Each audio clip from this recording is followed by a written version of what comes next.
र एम पनि थियो, त्यसको अनुसार किसान आन्दोलन पनि भयो।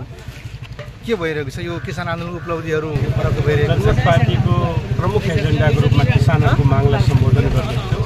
त्यसकै लागि नै जनमत पार्टीले आन्दोलन पनि गरेको थियो र अहिले हामीले चाहिँ स्थानीय सरकारमा केही स्थानमा जितेपछि, प्रदेश सरकारमा स्थान आएपछि हामी त्यो मागहरूलाई आफैले पनि सम्बोधन गर्नका लागि अगाडि बढेका छौँ।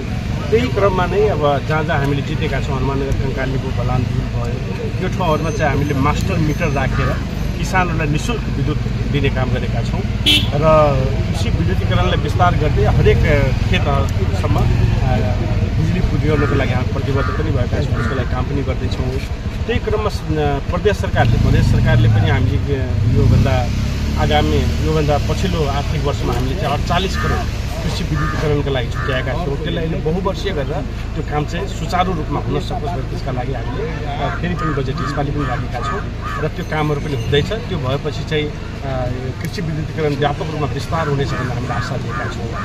त्यसका साथसाथै अन्य कामहरू पनि, जस्तै किसान कार्ड बनाउनका लागि पनि हामीले पहल गरेका छौँ। किसानलाई सीमित मात्रामा भए पनि पेन्सन दिने खालको योजनाहरू पनि हामीले ल्याएका छौँ। यसरी किसानका मागहरूलाई हामी सम्बोधन गर्दै अगाडि बढेका छौँ।